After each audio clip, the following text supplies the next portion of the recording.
Welcome to this plenary panel at IAMCR 2020 in Tampere.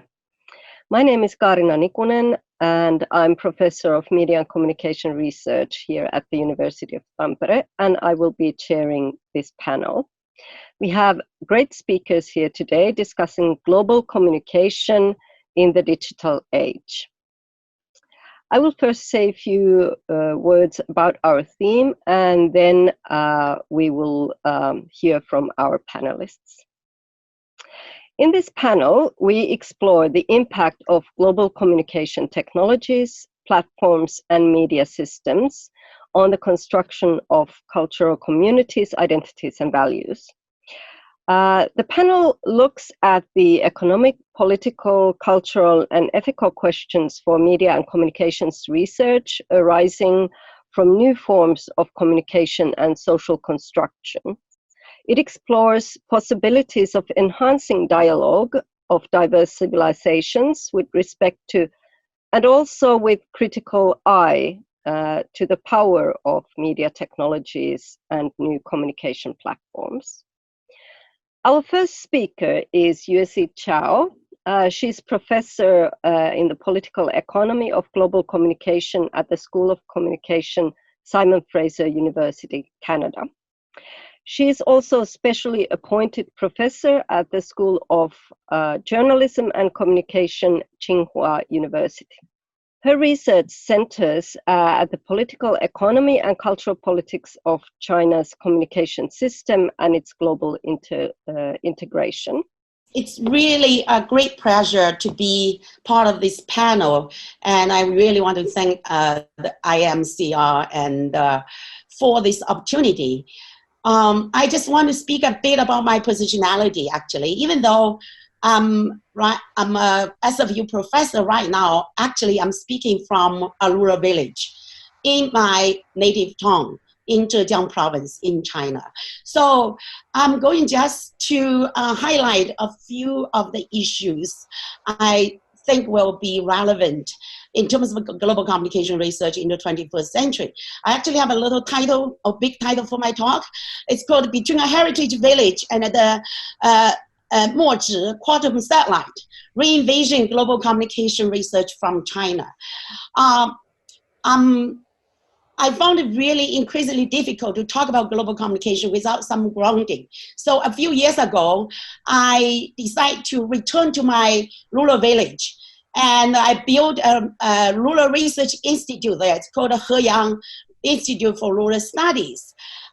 From there, I have been doing all kinds of academic forums, summer schools, field trips, and peasant oral histories.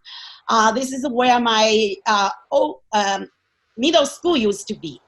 It was, of course, removed. I attended middle school during the Mao era. So one thing I did was to set up, mobilize my classmates and set up a little memorial for it, for the middle school, because it was during the Mao era that people like me were able to attend even high school next to my village, or literally in my own village. And also as an advertisement, actually. Otherwise, this IMCR was supposed to be taking place in Beijing at Tsinghua University, where I'm a visiting professor. So as part of that, I was organizing a conference as a kind of a post-conference and summer school. And the title is called Communication Technology and Development, Revisiting Dallas Mice in China. Because once upon a time, there has been a dialogue, or there was a dialogue between Western scholars, critical scholars, and China's developmental past. Of course, that 20th century history has been lost. And as a part of my effort is to recover. And I know in 2 years, this conference is still going to be in Beijing. So with that, I extend that invitation to you. I'm going to continue to organize that event. It's going to be in my rural setting, and you got pictures of that. Okay, and speaking of China and global communication, yes, from an urban-rural point of view, this year is supposed to be the year when China will officially end absolute poverty as it is now. So while we all know about the sweatshops in Shenzhen making electronic gadgets, actually the Chinese government has set up what it calls poverty alleviation workshops in poor villages. There are many of this. Basically, the government create these welfare factories for peasants, rural people to work in the village. And so there are many of them. So this is at the low end of global to village. And of course, the high end, just 2 days ago, Nature has an article about China's new breakthrough in quantum communication. So if that is, as it goes, we may be thinking of not just the internet as we know it, but the internet, the quantum internet, and the rivalry between China and the US in terms of information technology is very intense, right? So it's with this, I'm going to just speak about a few points, because years ago, with me, myself and Paul Chakravarty, when I was at UC San Diego, we organized a book that tries to combine the normal political economy and post-colonial culture studies. And we developed this perspective that's called a transcultural political economy. And it's in that context, and it's also in between Canada, which is a little, in a way, still hasn't finished or earned its real independence in the way that Dallas Smith is thinking about, from the big neighbor in the south, and then China, that I'm trying to think how best to approach global communication. And I found myself constantly split it. I don't know where my framework is. So I'm just going to lay a few, 4 areas where I'm struggling myself as part of what's being known as the challenge of China, which, by the way, is the title of an article I was asked to contribute to the IMCR handbook on political economy of communication about 10 years ago. So the first terrain of struggle is the political and ideological level. And so you have, on the one hand, Jody Dean, who also once gave us a plenary speak or keynote speak at one of the IMCRs, talking about from capitalism, we're going back to feudalism. So new feudalism as the end of capitalism. That's when I read English, cutting edge. Then when I read Chinese, just 2 days ago, the Central Party's article has newspaper has an article about Xi Jinping's theory as being 21st century Marxism. And we have theorists talk about how historical materialism, i.e. Marxism, has been mostly a critical worldview. Now, in the 21st century, we need to have constructive worldview. And so the whole framing of China, not as in the West, including Western intellectual circles, as, just convergence with capitalism, but actually seriously trying to build socialism. So between going back to feudalism and moving forward to socialism of 21st century, of course, this term wasn't new to China. Chavez tried, right? But this is a much bigger state in the East. So this is a terrain I found myself constantly struggle, and I don't think communication scholars can in any way escape that. So, and a second, since we're talking about civilizational level, then the question is how to intersect class, race, and nation in analysis, and also in strategies to build truly anti-colonial, anti-imperial, and anti-Cold War. I mean, old and new. The new one means the one that the US is trying to wage against China. So how can we do that across real global divides? In our communication scholarship, I was reminded of a wonderful book by a University of Southern California professor, Tosh Frazier, talk about how radical Maoism in the 60s, in the 20th century, inspire radical Black movement. Today, how can we have a constructive dialogue between, for example, China's struggle against the current racist construction of China, and then the Black man the Black Lives Matter movement. Okay, one more point. At the techno-social level, on the one hand, you have China's upward mobility on the global technological industrial order. And then you have downward diffusion of communication technologies across within China and across the rest of the world, especially through different kinds of initiatives.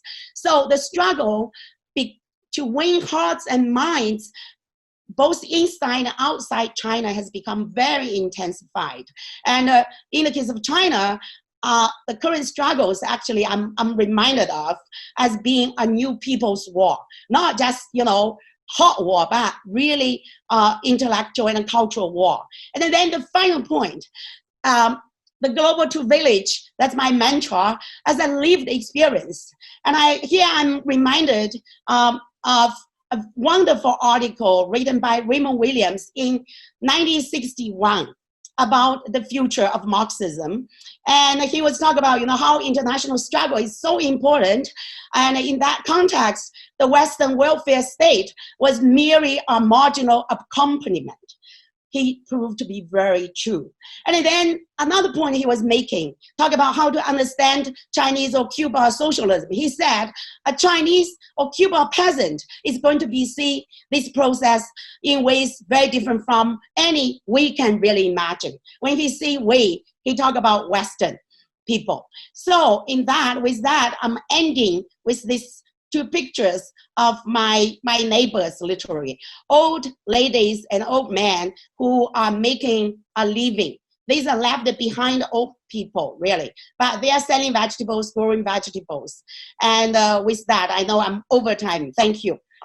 Thank you so much of this talk, and we get to discuss more later on. Our next speaker is Maija Mikula. Maija is professor at Xi'an Southern Liverpool University, and her research and publications focus on issues of identity, gender, borders, transnationalism, digital technologies, new media, popular culture, and everyday life. Maija was born and grew up in Zagreb, Croatia, lived in Australia, and now in the UK.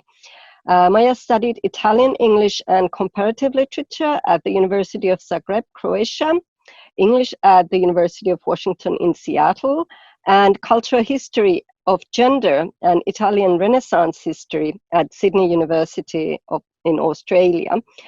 And she's currently the head of Communication Studies Division at the Xi'an Liverpool University. So please, Maija. Okay, the tentative title of my talk today is COVID and the Double Divide of Machine Translation, and I'm talking about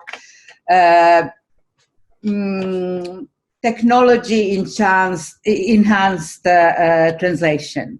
So that's partly because of my background in modern languages, and also partly because I recently moved to live in China.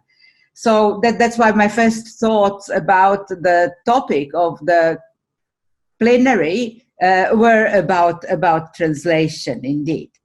So this is just a screenshot or a couple of screenshots that show you my daily activities, include taking screenshots, OCR recognition, translating. Otherwise I wouldn't know what I'm eating, I wouldn't know where I'm going, and so on. So basically in China, mobile translation apps have been my crutch and my lifeline in many ways. Now, I know that talking about technology can be quite contentious because it's really easy to either see technology as a panacea for all world problems, or to see it as a major threat. So I just want to kind of remind everyone that in the 1950s, the pioneer of modern machine translation, Warren Weaver, he made every effort to stay level-headed when assessing the merits of translation technology. For him, machine translation represented a new tower of anti-Babel. leading to a mythical situation when men communicate freely together, and when this contributed so notably to their effectiveness. But he was not promising any subtle, lofty poetry translations, anything too complex, but basically he saw machine translation as a tool to make essential content of documents available to broader public in languages other than their own. So very much like the way I use machine translation now. So also my contribution today will be very much in the same, in Weaver's spirit. I'm, trying not to be too optimistic, but yet to kind of, give a realistic assessment of translation technologies. Okay, so here we see the Tower of Babel. So, like, if this is anti-Babel kind of movement with machine translation, so movement to some kind of mythical language that could be understood by everyone. Okay, so as this slide, which was developed by the Russian analyst Konstantin Savenkov, shows, the global market of machine translation providers is growing. Google Translate, featuring state-of-the-art neural machine translation technology, has expanded its pool of languages from 4 when it started in 2006 to an impressive 109 and counting today.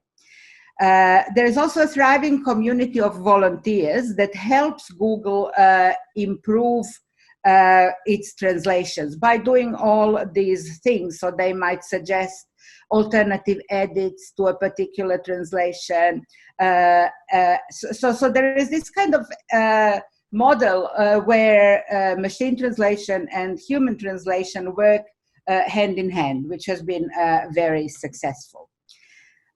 So that's all quite impressive, but the 109 languages covered by Google are only a tip of an iceberg, because they have to be compared with the 7,117 languages that are spoken today, according to the latest edition of Ethnologue. And I have to say that I was checking Ethnologue webpage and the latest kind of numbers, and they were showing 7,019. So it's quite possible that 2 languages have died in the meantime. So we don't want those languages to die, obviously.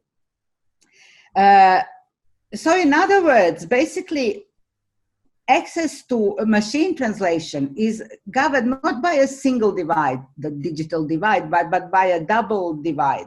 First, divide between those who have access to these relevant technologies and those who don't. But secondly, those who have the linguistic competencies that are required and those who don't. So those people who speak the languages that are included in those services. For those of us who operate mainly in an English-speaking world, it is only too easy to imagine that English is and should be understood by a majority of world population. Belief in the desirability of smooth communication via a lingua franca has been embedded in religious and cultural texts since ancient times. Speculations in particular about Chinese as in fact being that universal language understood by all prior to the biblical Babel punishment were popular in the 16th and the 17th century with merchants and missionaries who were fascinated by China, fascinated by the language in particular, by the richness of the language, and by the script that they saw was understood also by other nations throughout Asia. So many of them believed that basically that was that original universal language. Today, the best candidates for a global lingua franca are Mandarin Chinese and English, both exceeding 1 billion speakers. But today's world population is 7.8 billion. So what about those others? The status of a lingua franca means power. So if a national language is said to be a dialect with an army and a navy, then a global lingua franca symbolically extends these powers to a supranational level. So this disempowerment associated with the lack of linguistic competence became evident during the coronavirus outbreak, when we became so aware that only through effective communication would it be possible to save lives and ensure a quicker containment of the pandemic. So this is my base currently, Suzhou, very close to Shanghai. So it's a global mega city. And like many similar cities in the world, here different language communities live side by side in their own, sometimes in their own linguistic bubbles, hardly ever breaking the, that kind of very thin membrane between them. So there are local Chinese, many of whom don't speak English. There are expats who don't speak Mandarin or any other Chinese language or dialect.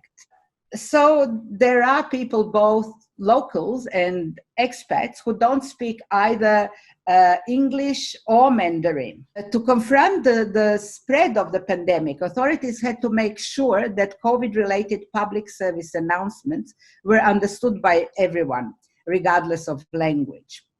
So health brochures have been published in 39 minority languages spoken in China. I'm talking about China now.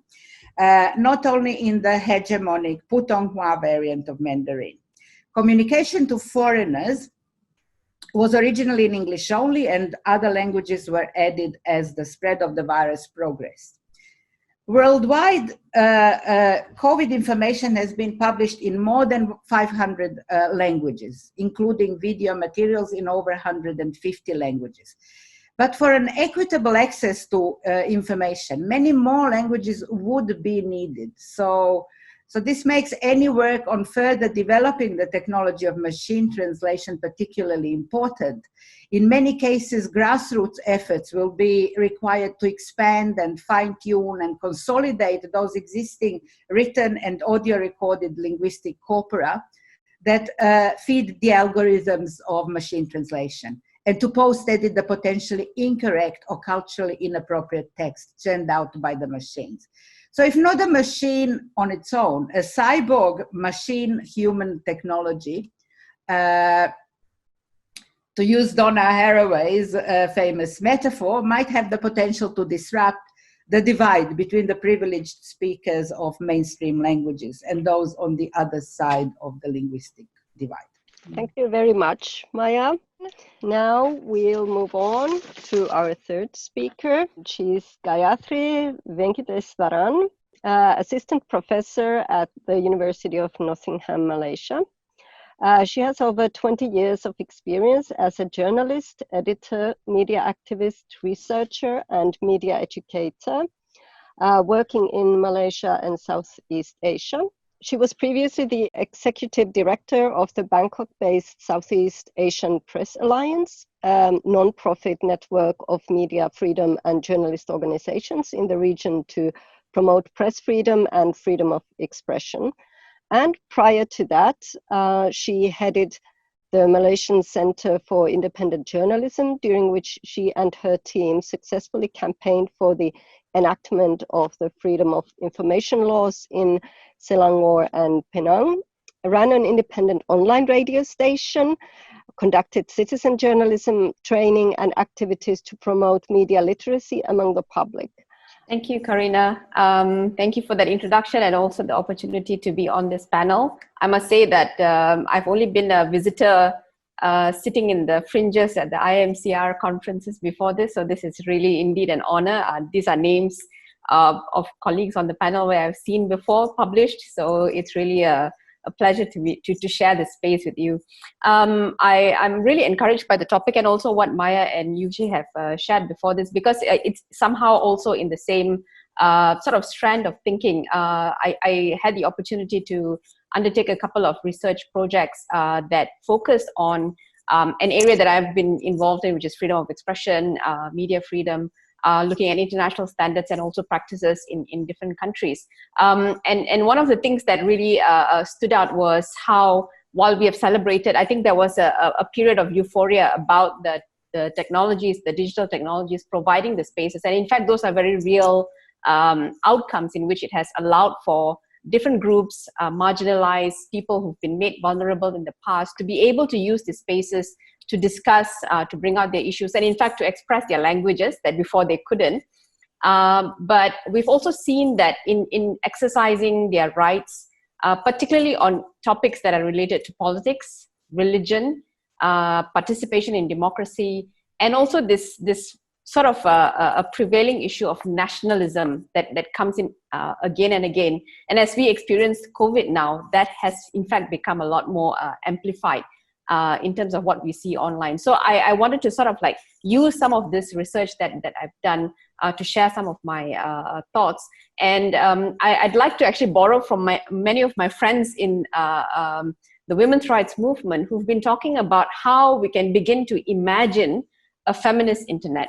And the idea behind that is actually to allow us to think a little bit differently about how the infrastructure is designed, how decision making is actually pushed forward in terms of how we access, we own, and we participate in the internet.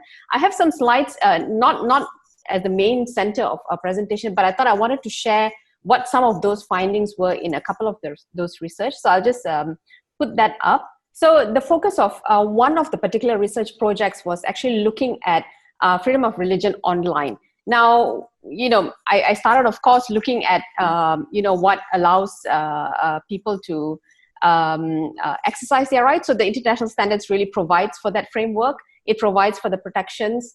But as I was analyzing these experiences, how people expressed their religion, how they practiced it, how they discussed it online, other things also emerged, in which the most obvious was the conflation of different issues. Religion becomes very useful, for example, in terms of state hegemony, right? Gender becomes amplified when those who are questioning certain established norms of different gender identities. And so you see that the discussions online, which are not at all different from what we see from legacy media or in sort of rallies, physical rallies, are really a conflation of these issues. So in understanding what was happening online, I think it also sort of exposed us to some of the prevailing issues that had yet to be resolved. And I mentioned some, for example, colonialism, and I think that's really a lens that it's not to romanticize that it's great to have a post-colonial approach, but really, how do we use that to understand some of the legacy issues that we have actually yet to, sort of resolve in that sense? This idea of nationhood, who's a genuine citizen, who's a genuine nationality in that sense, who holds it, what happens with migration, the religious traditions and institutions, and so also cultural practices. So I found that in meeting with different people, their own experiences, looking at the cases, how the intersection of identities have actually really affected the use of the internet. And I would say that in many ways, I think we really have to move away from this idea that there's an offline space and there's an online space. I think even in my own work in the earlier years, I have had the tendency of making that separation. But I think more and more we realize that in order to push forward this research, push forward the idea of understanding the internet and global communication, is to say that that's actually a false sort of division, right? For many people, being online is a very real experience, because you may have been denied that experience or opportunities in organizing things physically, to meet physically, because of existing prejudices or biases. And so these opportunities to exist online is a very real experience.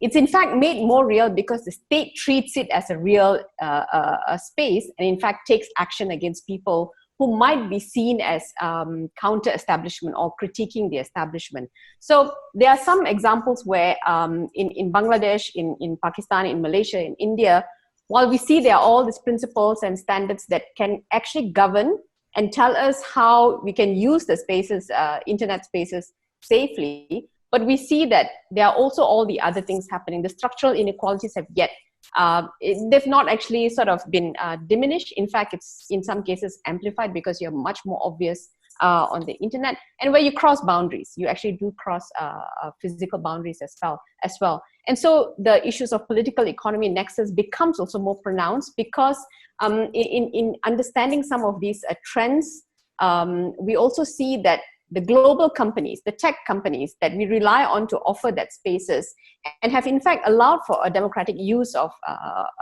sort of expression rights are now a new form of control as well. So in these societies, you see that those who have more leverage are able to use the global tech companies in order to put forward a certain viewpoint versus those who are already marginalized coming in, using the space and become disadvantaged because they don't have the numbers. It's very sad that in the use of these platforms, numbers still matter in that sense. And so these inequalities at some points get further deepened. So these are the trends that I've noted. And I think that in terms of moving forward as, okay, not moving forward, but sort of like moving our research area, I think the issues of identities, the intersectionalities of those identities will be very, very important. I think those two things, the inequalities and how people are, you know, we need to understand the different backgrounds, the identities that they hold in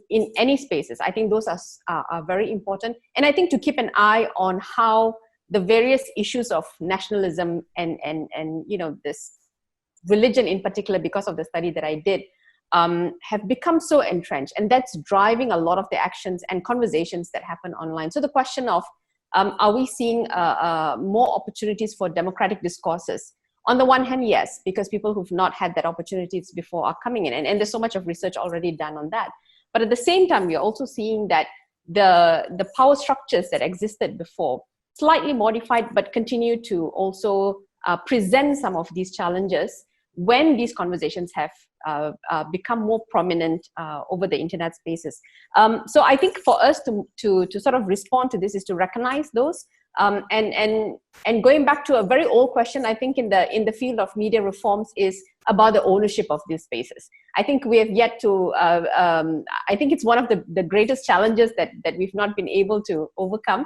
And I'm speaking partly with my hat as an activist before, but also in terms of research. I think the coming forward with the political economy structure is so important as we're talking about the digital technologies today, because we are confronted by similar issues of monopolies, with similar issues of conglomerates, or the sort of concentration of ownership of all these platforms. And so when we talk about who decides what conversations stay up, what gets taken down, as we have seen very prominently in the last couple of weeks, it is actually concentrated in the hands of few moderators, few decision makers in these companies.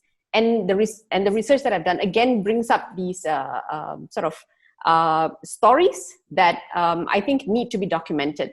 Personal experiences with companies that actually ignore these questions because decisions are being made somewhere in San Francisco or in Singapore, or you know, among the moderator hub based in the Philippines, for example. And so the ownership question actually continues to persist in relation to expression. And so I think these are the two areas. Recognizing the inequalities, the ways in which identities have intersected, and the ownership of these platforms, but really to also recognize that this division of online and online, as far as I think democratic discourses, I think we do need to move forward from there and sort of like look at these as almost integrated, even though I know they're very different, the dynamics are different, but I think that's my struggle currently in terms of doing the research on how to frame this spaces now, so that we don't sort of like have a separate structure. It's not safe to be in one space, but then unsafe in the other. I think it sort of goes in and out quite frequently. So I'll stop there, because I think it's really just to sort of put out some of the key ideas. And I'm really glad to, if we have a few minutes to just sort of like, have questions for the others as well. Thank you. Thank you. Thank you so much, Gayatri. Now we'll move on to our last but not the least speaker, who is Ghulam Kiabani. Kolam Giabani is from Goldsmiths College, University of London. His work focuses on the relationship between the media and social change, between citizenship, political activism, and cultural practices, including alternative media. His research explores the relationship between communication, development, and democracy, with particular reference to Middle East. Golem is also interested in the debate over multiculturalism, culturalization of terror, the rise of security state, and anti-Muslim racism. Thank you to Karina, thank you to Tampere University, to the colleagues at IMCR. I'm really honored to be here with you. It's such a privilege. In terms of the discussion, I'm fully aware that the remit of this panel is to discuss, in quotation mark, global communication, media technology, and the dialogue of diverse civilization. And of course, it appears that one of our tasks is to explore ways of enhancing the dialogue of diverse civilization with respect to the emerging media technologies and new communication platforms. Other colleagues have spoken very eloquently and beautifully and with authority on some aspects of this issue. But I'm assuming that each of us are expected or were expected to say something about what our respective civilization perhaps can contribute to this rather important debate. But what if, really what if, we start by raising some questions about such framing of the debate in the first place? And I think the evidence from the current crisis and the devastating and deadly reality of COVID capitalism across the globe in so many different countries urges us, in fact, to do exactly that. As far as the idea of the civilization is concerned, we know, certainly as it is related to the field of the media studies and communication, we know that for the last 3 decades, many of the attempts in formulating new anti-Eurocentric, truly internationalized media theory have also taken place in the context of the hyperbole of cultural differences and in particular the clash of civilization. And much of that debate has revolved around the West in particular and its others. To that extent, in 2001, I'm sure you're aware that the UN General Assembly, prompted by the then president of Iran, Mohammad Khatami, ratified a global agenda for dialogue among civilization in which it was enshrined that the principle of intercultural dialogue to be defended and supported by all different countries and members of state.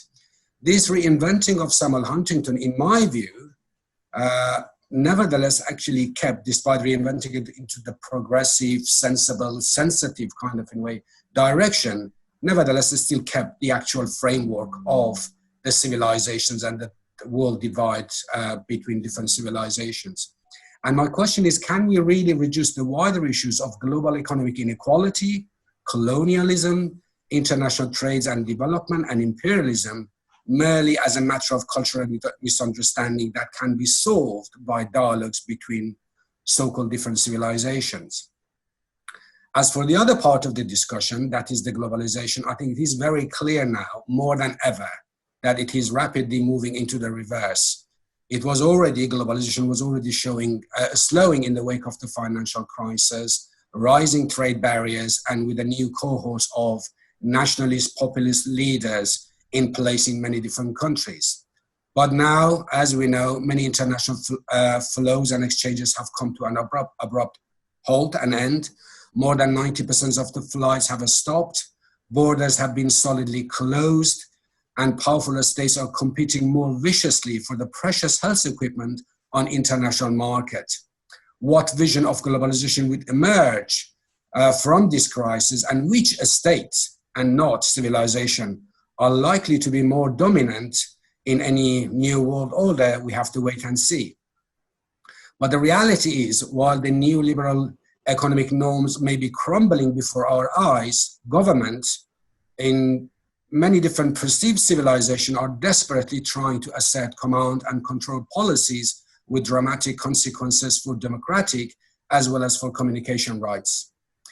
The bourgeoisie, which according to the Communist Manifesto had drawn even the most barbarian nations into civilization by rapid improvements of instruments of production and the means of communication, it is increasingly using barbarian means and policies to roll back the most civilized gains of people everywhere.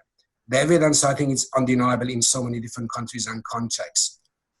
All over the world, as you know, reports of domestic violence have increased, and abortion rights have come under attack in the United States, in Britain, Poland, and many other places. The Modi government in India has suspended the ban on parental sex testing and disclosure of the sex of fetuses that had been introduced to stop selective abortion of female fetuses. Women represent 70% of the health and social sector workforce globally and carry the significant burden of caring for their relatives and children, and yet they have become one of the main targets of assorted government responses in the current crisis. Then there is the issues of race, of course, going back to the question of cultural identity and intersectionality. Contrary to the government propaganda everywhere, we know that the corona discriminates and discriminates big time. African American people represent 13% of the United States population, but over 1/3 of the victims of COVID-19 have been Black. In Britain, Black and Asian people are more than twice as likely to be affected by white people than white people. We see similar pictures in other countries. Indigenous people in Brazil and Latin American nations, as well as Aboriginal peoples in Australia, are at a much higher risk. The link with racism is also apparent in the rapid rise of racial abuse and violence in general and towards Chinese communities in particular. And the death toll in refugee camps is also on the rise, and the overcrowding, lack of medical facilities, and basic provision represents a frightening scenario. As we speak and as the governments begin to contemplate the date of resuming business as normal, the normal business repression of many communities and countries has not been suspended. Kashmir remains under permanent lockdown and repression, and restriction has intensified with Modi's decision to extend the highest speed internet ban in the region. Israel's bombing and the siege of Gaza has continued as the world diverts its gaze elsewhere. Saudi Arabia might have restricted air travel, but not for the fighter jets that bomb Yemen. And the tragedy of Syria and Libya continues. And the United States, as you know, continue to pursuing its aggressive and inhumane sanctions against a number of countries. Yet, all our mainstream news channels are dominated by one thing: COVID-19, the corona crisis. And the corona crisis also, which has highlighted the devastating impact of the erosion of democratic and communicative processes and institutions, is also being used to introduce and implement new restrictions. In March 2020, earlier this year, research on democracy revealed that parliaments in 13 countries were partially or fully suspended, leaving more than 500 million people unrepresented. Around the world, addressing the current crisis is managed not through reinvestment in healthcare, but through punishment. In Kenya, as you know, the police are beating and killing people. In India, migrant workers were beaten and sprayed with chemicals, and thousands of workers, old, young, and children, were forced to walk hundreds of miles to return home to self-isolate. In the Philippines, the poor people who have violated the curfew are put in dog cages. And in Paraguay, people are beaten and threatened with tasers. A new policy passed by Hungary's parliament is allowing the Prime Minister Orbán to rule by decree, and in the Philippines and Thailand, a state of emergency had been declared. It is not just that the lockdown had temporarily stopped the wave of pro-democracy, anti-neoliberal protests and revolts which had dominated the political landscape in Iraq, in Iran, Lebanon, Argentina, Chile, and many more countries. Governments are now preparing for the protests that are surely to come when devastating impacts of the job losses and poverty become even more visible. Such assaults on democratic and communication rights of citizens carried out in the name of protecting them is already part of the strategy of political establishment around the world. Perhaps we could say with a certainty that the herd has no under COVID capitalism. I think I'm going to finish here and leave the digital media part for later discussion. Thank you. Thank you so much, Golam, and thank you all. And I think now we can move on to the discussion. So you can open your mics, and if you have any instant comment on each other's talks that you would like to raise or say. I'm going full circle because I'm so glad Golan spoke last, and he took issue with the dialogue of civilization idea, because the moment I saw that as part of our earlier description, I had problems. But I had assumed that everybody already understand or accept the critiques of the Huntington idea of clash of civilizations, ideas of essentializing different cultures, different civilizations, then projecting some kind of crash. So I can't agree more with what Golan was saying, because actually the kind of framework I'm working with imagine cultures as transformative, as mutually transformative, rather than essentialized, let alone, grand categories of civilization. So the crash of civilization idea, I had thought it was very long ago, but I'm glad Golan opened it up, because it's important to be said, especially given that in our original framing of the panel, there was that term. And I'm also very glad that Golan spoke outside, the assigned box of civilization. Okay, you're Persian, I'm Chinese, I'm supposed to speak about Chinese, you're spoken from whoever you are. So this is extremely important, and I think that's what also I'm trying to do. But on the second point, that is talk about reverse globalization. I just want to qualify, especially given that Golan cite the Communist Manifesto. What I would like to say, and especially in the context of COVID-19, is on the one hand, yes, even before that, since much earlier, from 97, the so-called Asia financial crisis, then to the internet bubble, then to 2008, the global financial meltdown, there has always been, and one after another, intensified crisis of neoliberal globalization, the kind that's led by transnational corporations and with neoliberal ideology as really its cultural dimension.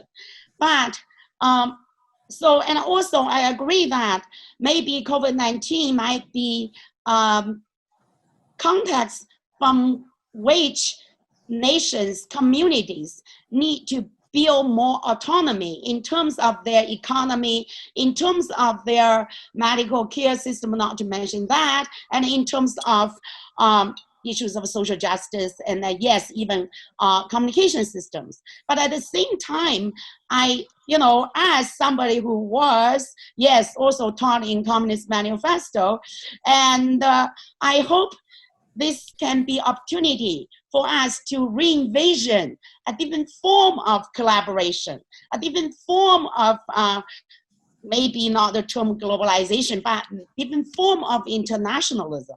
And actually, in that context, in my own slide, I actually, with my research institute, I call the Heyang Institute for Rural Studies, I try to appropriate or re-articulate Marshall McLuhan's point, concept of the global village. I say, hey, I want a new global village in which there is, yes, information technology. I don't think there's a point of return in many ways. Of course, new information technology should be deployed more people friendly and all that.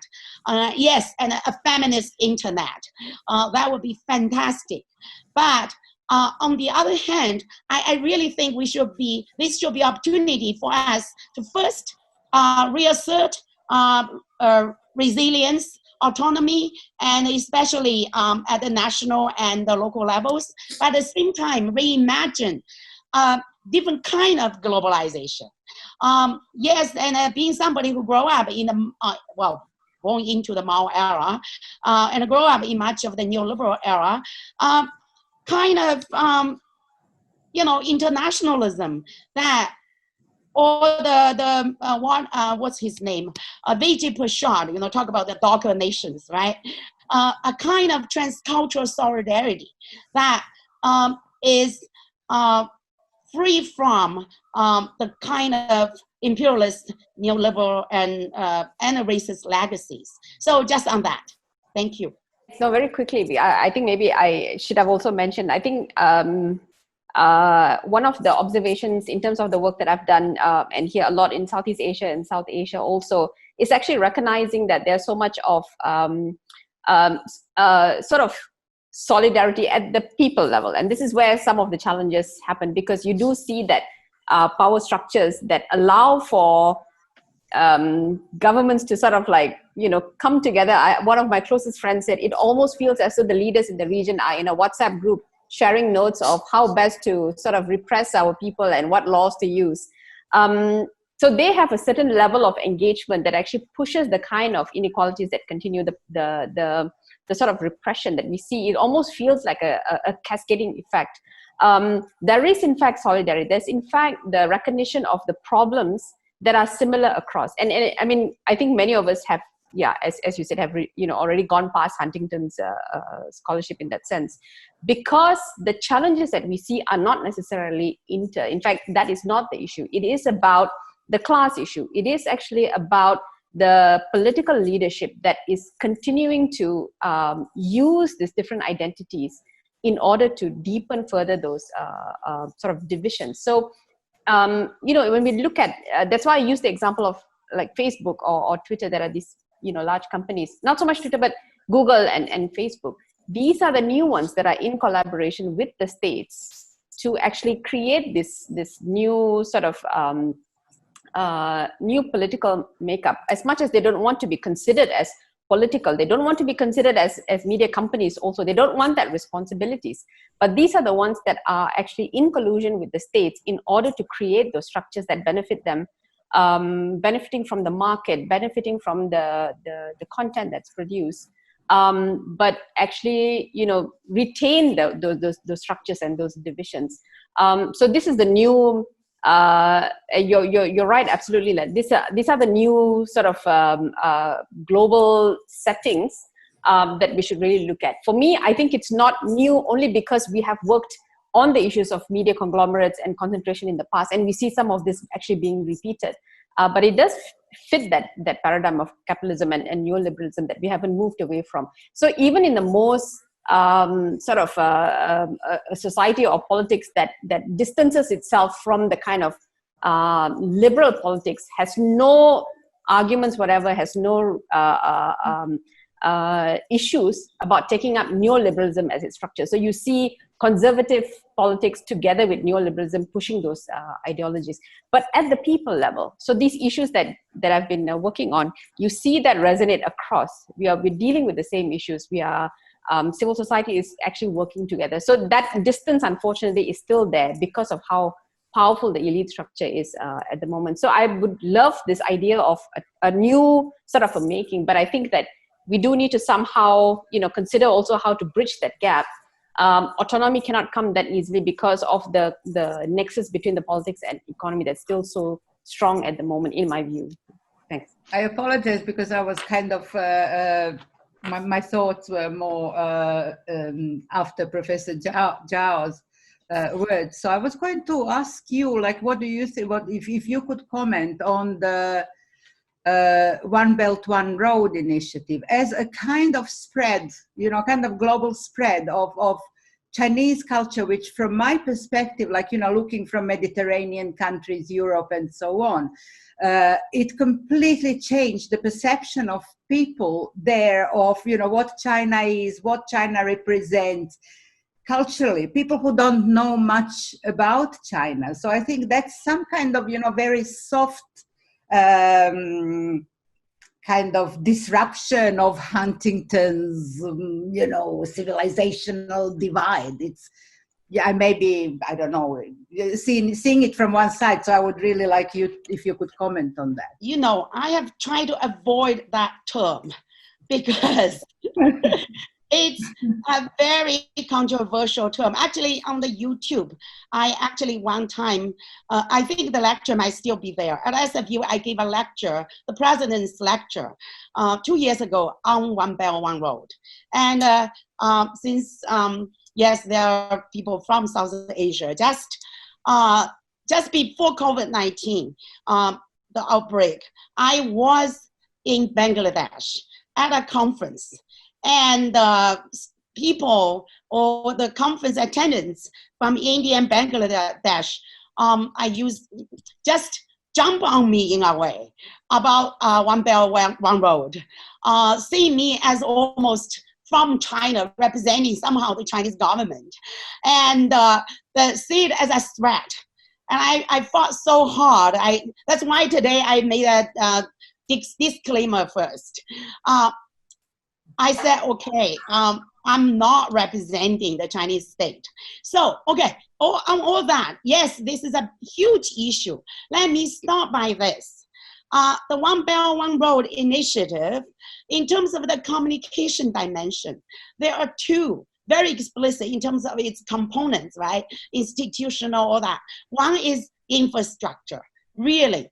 The physical wiring of Eurasia and Africa, the three continents, or according to at least the grand vision.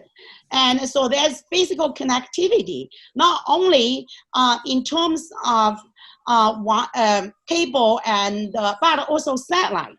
Actually, yesterday was supposed, the Chinese state announced that early on but canceled, was supposed to be the launching of the last of the 30 Beidou satellites, which is an alternative to the GPS global monitoring system. And with that in operation, this system should offer an alternative to all these One Belt, One Road countries, especially Southeast Asia and countries, in terms of GPS or positioning, right? Communication. So it's the technological side, which is really extensive in terms of One Belt, One Road. And then what you mentioned, which is more the cultural side. And in Chinese, I like the Chinese term, but there's no way you can translate it, because in Chinese it's called a 民心相通, okay? The term, when it's translated into English, it's called people-to-people diplomacy. It's totally different. 民心相通 literally means people. 心 means their hearts, rather than heads, hearts.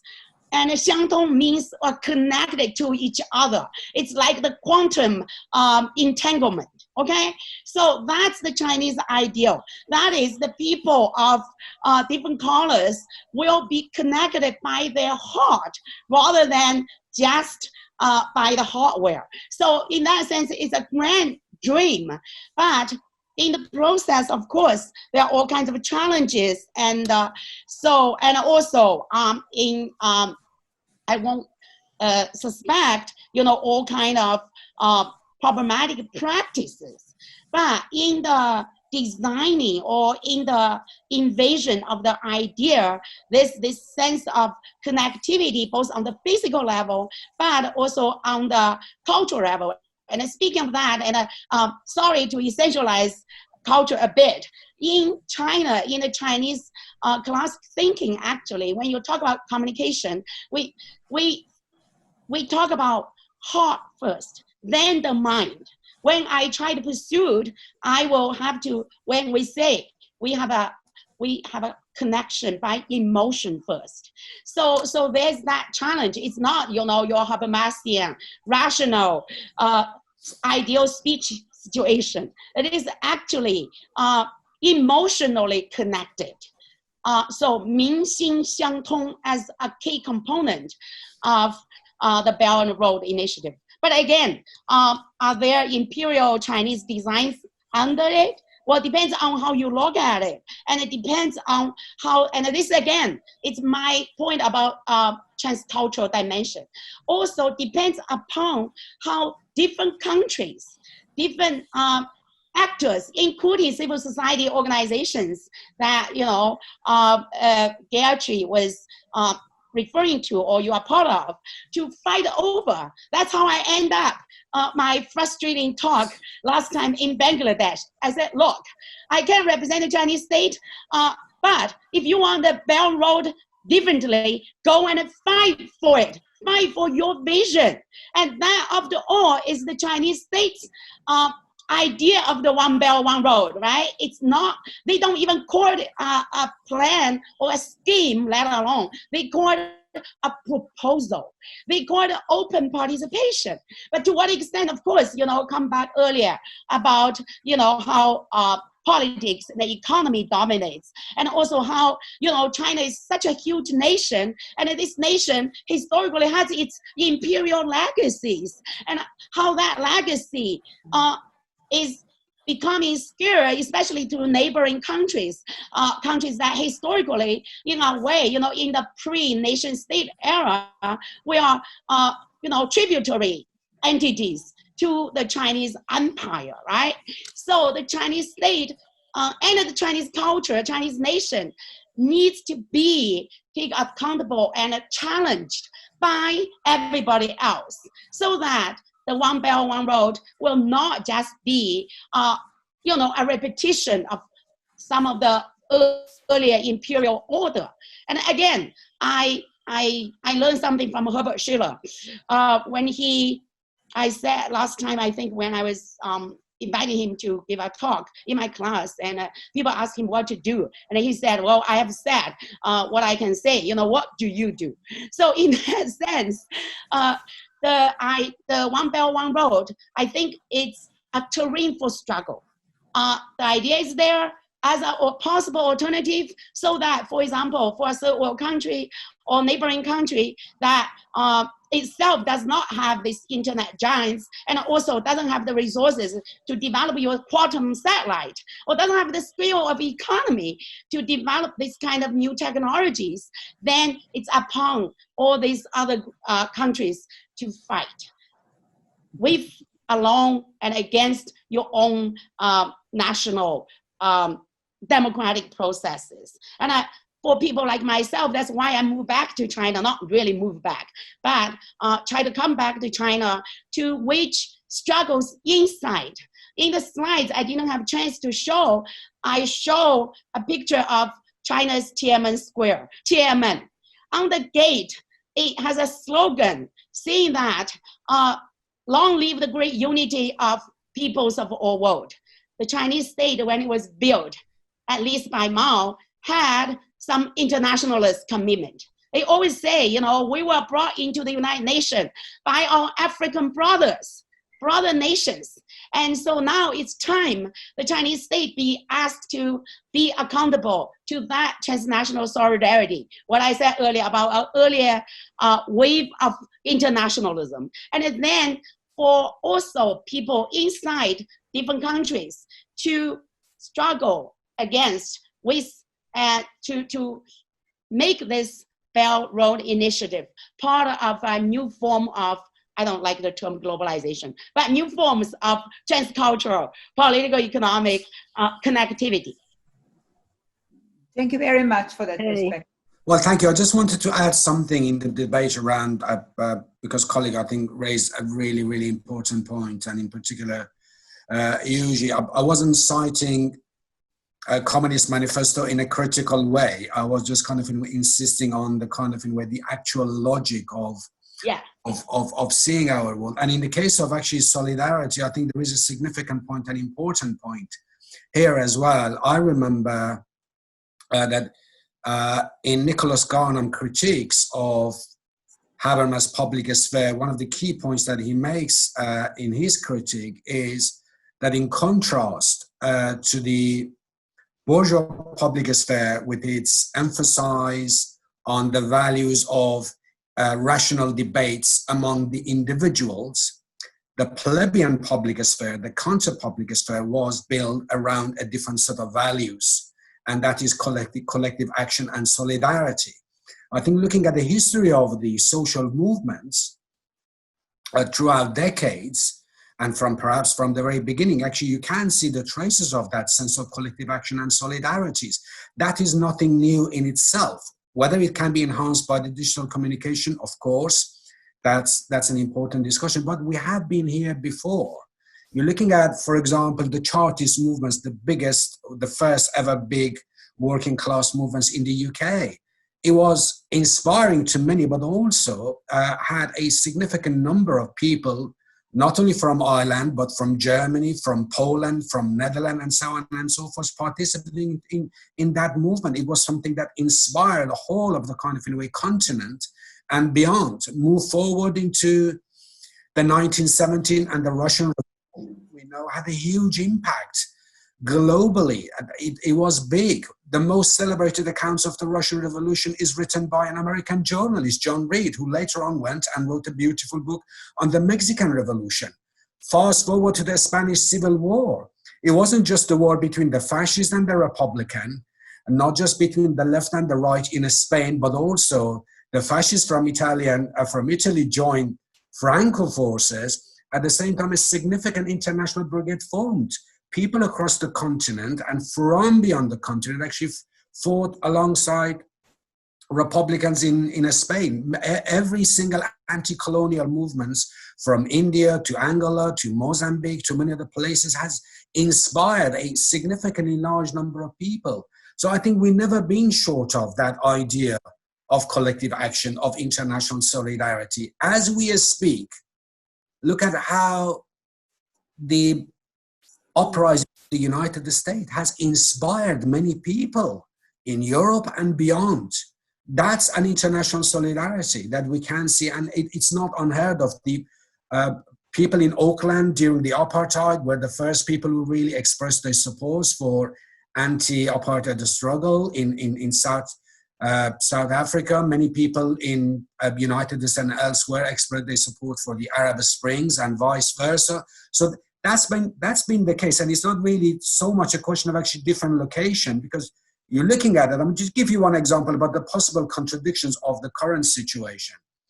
As we see news and development evolving and progressing in the United States, it's not really that difficult to find many Iranian monarchists, of which there are many in the United States, all of them siding with the Trump administration in battering African-American people. While many people in other places, in Iran and elsewhere, are actually kind of in way supporting the uprising in the United States. Give you another example. As the uprising began in the United States, some people in Tel Aviv started demonstrating with Black Lives Matter. But those are possibly some of the people who have been quiet, silent about what's happening just a few meters away, and the plight of the Palestinians, a nation which has not been able to breathe for decades. So there are this kind of, in a way, sense of solidarity, and there are contradictions in the way that various movements are being perhaps appropriated and abused around the globe. So Trump administration happily jumps on any revolts and uprising in Iran, not in terms of supporting the Iranian people, but exactly for the opposite, and so on and so forth. So I just wanted to insist that actually that sense of international solidarity has always been an important element and part and parcel of what we might refer to as the counter-public, as the public sphere, as for social movements. Thank you, Ghulam. And now I think we are moving towards the end of our panel, because we are now running out of time. We may have actually gone over time a little bit, but that doesn't matter, because this discussion has been really, really important, highlighting perhaps the problematic approaches of thinking, how we think about civilizations and dialogue, that we should also look more deeply into the structures and the political economies and their colonial histories and all that baggage that comes with that, and how it structures our lives, and also the kind of power of technology that comes as a kind of promise, but also as a very problematic power that also helps a lot of these lot of the far right and populist movements and totalitarian regimes. So a lot of issues that we've gone through here, and I wish we could continue discussion, but I'm afraid we have to end now. We are all happy of this kind of very mixed and very contradictory state that we are now. But then, of course, what we can probably hope for is that we actually find ways through our research to kind of support this idea of different kind of globalization, or more kind of built on transcultural ideas, and definitely to kind of see the continuance in global solidarity and solidarity movements that hopefully will become stronger. Thank you that's all. a fair conclusion. Thank you so much. Thank you so much. Thank you, everyone, and stay safe.